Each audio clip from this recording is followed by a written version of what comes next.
Hi, my name's Lee Matthews and I'm a physiotherapist, and this is Pilates Rehab Relax. So I'm going to guide you through step 3 of the Rehab Staircase. So this is a graded exercise program, and these exercises are going to be a mixture of doing some in seated and some in supported standing. So I'm going to use the back of my chair for this. You do need to have some ability to stand independently. You've got to make sure you've got a nice secure chair as well. A sofa's not okay, it's too soft, and it needs to be a chair that's sturdy, that's not got wheels on it, and that you can touch your feet on the floor and you're sat in it. So find there's a nice clear space around you where you're not going to bang into anything. And I'm going to time us through 10 exercises. Each of them will be 1 minute long. But because some of you are building up more slowly than others, at the 30-second point, I'll count it out so you know. So some of you might just stick with doing 30 seconds to begin with some of them, and then you might build up towards the 4 minute. So the first of our exercises is going to be bringing our leg up in front of us, pointing the toes and back. So it's a leg exercise for our thighs, but also working our ankle there as well. And I'm going to alternate between one leg, so I go up, pointing the toes up to the ceiling and back down again. Point the toes up to the ceiling and back down again. So in your own time, and we're off. So pointing the toes up to the ceiling and down, and the same again. So this is going to be easier if you've got the support of the back of the chair behind you, and it's slightly more challenging if you're sat up independently away from the back of the chair. So again, point the toes up to the ceiling and back down again. Point the toes up to the ceiling and back down. So that's 30 seconds. The rest of you keep on going, we'll get there. Point the toes up to the ceiling and down again. So these are all important muscles for when we're standing and we're walking. And it's kind of a nice warm-up exercise as well. And again, you work at your pace. And there you go, we're nearly there. Point the toes up to the ceiling. And that's a minute. That was our first exercise over and done with. So the next thing we're going to do is a back exercise. We're going to move away from the back of the chair, so we've got a little bit of space there. And we're going to do an exercise called Slouch and Overcorrect. So we're going to go into a slouch, curl up into a ball. You work those tummy muscles. We're going to squeeze our tummy muscles, and then we're going to poke our chests out like a sergeant major on parade. So the easier version would just be a little gentle movement, but you're going to try and do a nice big slouch and then up nice and tall. The harder version of it is to have your arms as well involved, so like you're curling around a beach ball and then bringing those arms out nice and wide and opening the chest out. So you work at your pace, and you can do it with the arms or without the arms. So first of all, slouch, draw those tummy muscles in, and then up nice and tall. I'll do the first few without my arms, and then I'll bring them in. There you go. So engage those tummy muscles.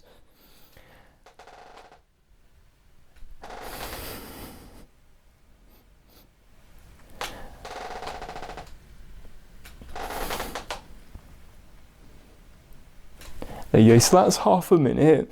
And if you're doing the arms, it's like you're curling around a beach ball, and then spread those arms nice and wide.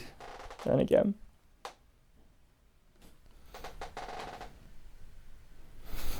So we're even using our shoulder muscles a bit there as well.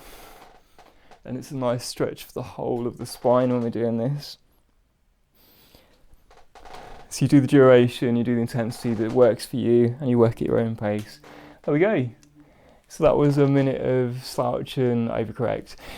We're going to stay sat on the front of the chair because we're going to use our tummy muscles slightly differently now. We're going to sit up nice and tall.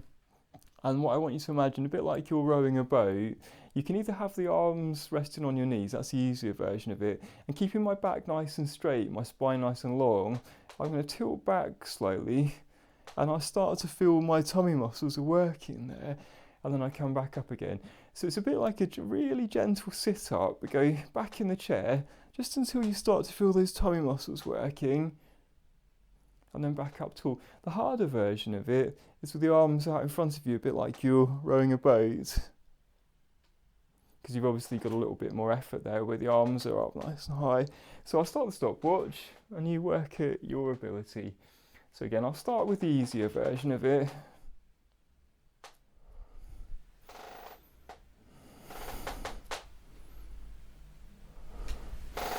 And I always think it's quite surprising just how much you work these abdominals without actually doing a great deal. It doesn't take much. And notice my back's nice and long when I do this. I'm not slouching as I go back now. It's a nice upright posture. There you go. So that's 30 seconds.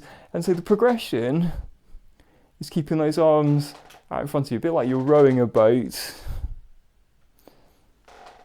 And we can add to the exercise by just tensing those abdominal muscles up as we go back there. So these are really important muscles for supporting our back. And even if we've got underlying things like wear and tear changes, if you can get those muscles a bit stronger, it will help you to do your daily tasks. There we go. So that was 1 minute of our rowing in a chair. We're now going to work our arms a little bit. I want to use the upper arms and in a nice functional way. So again, with my bottom quite close to the front of the chair, I'm going to bend forwards from the hips. My spine's relatively straight here. And what I'm going to try and do is straighten the arms and tense up the muscles on the top there. So this is a good one for avoiding those bingo wings. So I push up. So that's the easier version. The harder version of this exercise is actually to try and lift the bottom out of the chair. So we're going to try and lift and use those arms and strengthen those shoulder muscles. So I'll start the stopwatch. Again, you pick what's right for you. It might just be literally just a case of straightening the arms and tensing up those muscles. If you're up to it, try and do a few of those bottom lifts and see how you manage. So ready and go.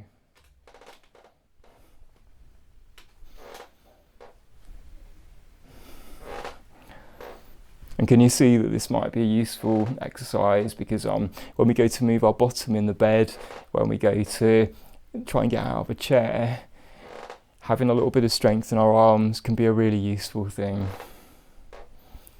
And I've got a creaky old chair here, you might be able to hear it. Right, so that's 30 seconds. If you're just doing the 30 seconds, stay there. And the rest of you keep on going and we'll soon get to our full minute.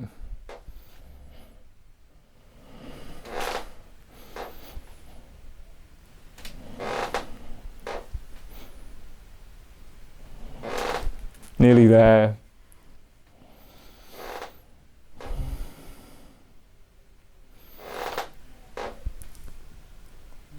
There you go. And that was our full minute there of straightening the arms, doing push-ups in the chair. Right, we're going to carry on with that theme and we're going to work on sitting to standing. So when we go to stand up out of a chair, it's really important that our bottom's forwards on that chair, because otherwise we're never going to be able to get out. It's a lot more effort with your bottom right in the back of the chair. So we're going to mimic that with our exercise. So if you're up to it, what we're going to try and do with this is stand up independently. So it might even be you've got your arms across your chest.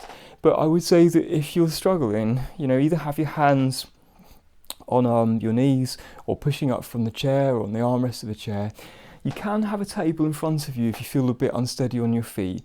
The only thing I would suggest though is that if you are unsteady on your feet, you mustn't pull on the thing in front of you, because that's really not a very safe technique. So I'll get the stopwatch started and we'll get going. So ready, steady and go. So again, either pushing up on the chair or arms across your chest. You're the boss with all of these, and you pick the level and intensity. And again, I'm going to be doing this, for the full minute. You might only do 2 or 3 of this one if it's a challenge. The height of the chair will also impact on how difficult the exercise is. So if you're sat on a slightly taller chair, you've got an easier exercise. Okay, so that's half a minute.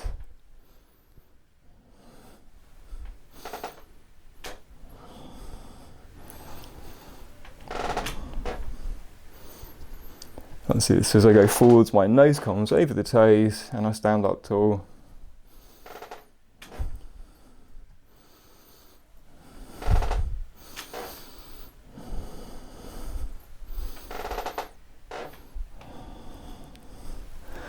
There you go. And that was a minute of sitting to standing. So we're now going to move on to marching. We're going to take ourselves into standing for the rest of the exercises. So what I'll do, I'll bring myself into standing behind the chair, and you might have the chair behind you and you might have a table in front of you. You can either hold on quite firmly to the chair if you need that support. It might be that you just have some light touch there, or even just hover near it. But if you're not sure or confident with your standing balance, then I'd say maybe have a chair behind you, a table in front, and it might even be the first time you do these exercises, you've got someone around just to make sure you're okay. So let's get the stopwatch started, and we'll do some marching on the spot there. So again, you pick the level of ability that's right for you, and safety's always got to come first with these.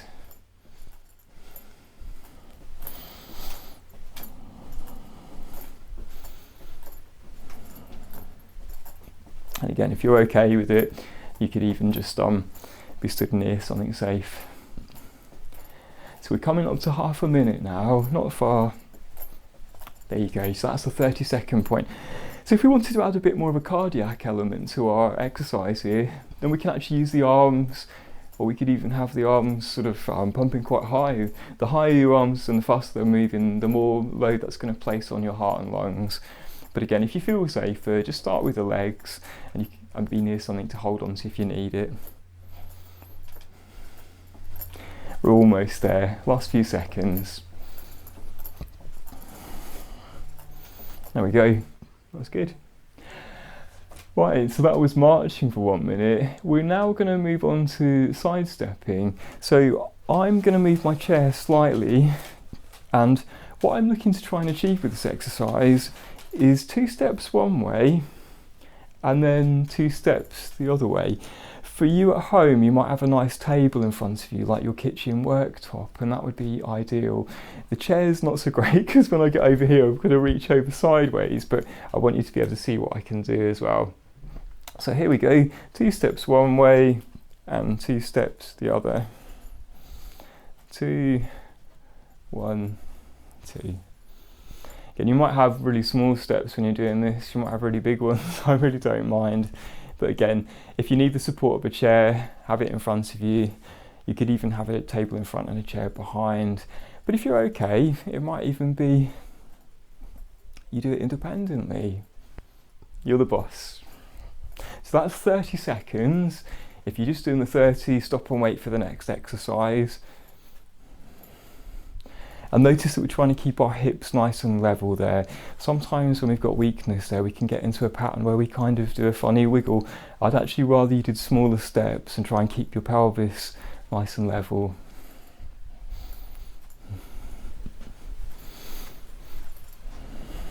Nearly there, just a couple of seconds.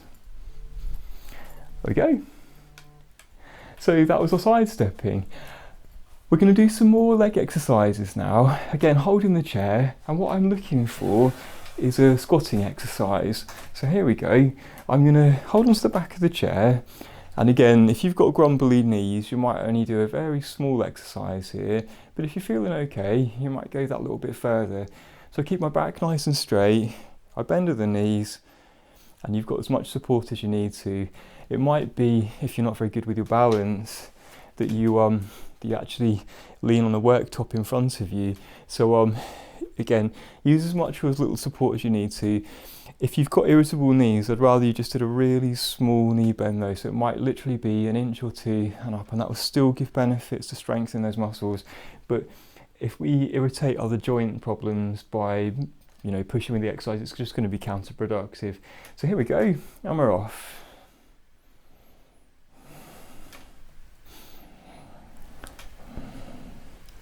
So my feet are about hip width apart, I stand up tall, gentle knee bend, and then back up again.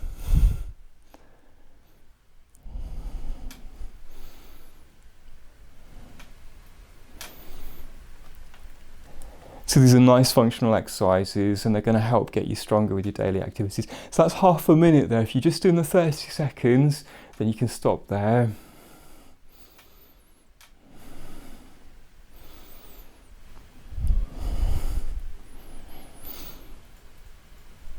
And you can probably feel that in your thigh muscles by now. I certainly can.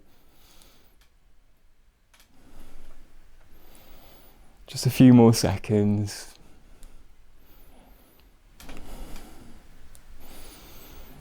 There we go. And that was 1 minute of squatting. So we're nearly there now. We've got one more exercise, and that's going to be one targeting our bottom muscles on our hips. So what I'm looking from you for this one is leaning on the chair or holding onto the chair or lean on a worktop even. I'm going to bring one leg out behind me and then I'm going to do the same on the opposite side. And what you'll feel as you go back there is that works your bottom muscle. So let's get the timer going and we'll get started. There we go.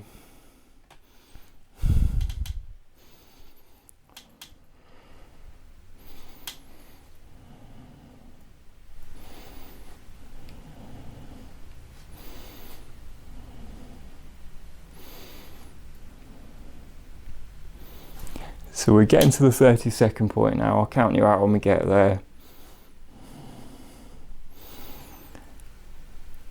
There we go. So that's 30 seconds.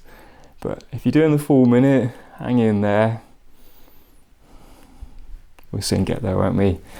And the good thing is this is our 10th exercise. It's the last one. If we can get through this, we've done the whole lot, haven't we?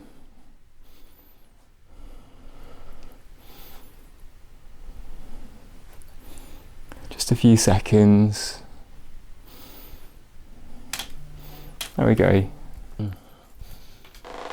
Well, how was that? Hopefully you found it was okay. If you didn't quite manage the full minute, then it might be you build up slowly and repeat them a few times and then slowly pick one or two of the exercises and take them up to the full minute until eventually you've done all 10 for the full minute there. But take your time, and we know that even with regular exercise, to see an effect of those and to see a benefit, it can take a long while to do it.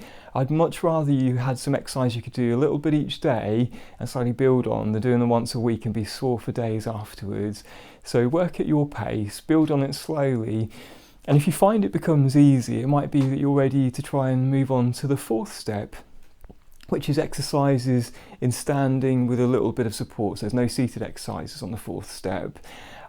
If you find that this is a bit boring doing the same exercise all the time, you will find that there's 5 gentle Pilates exercises in seated, which will give a bit of variation, and there's other gentle Pilates routines that might give you a bit more variation or introduce some slightly different exercises.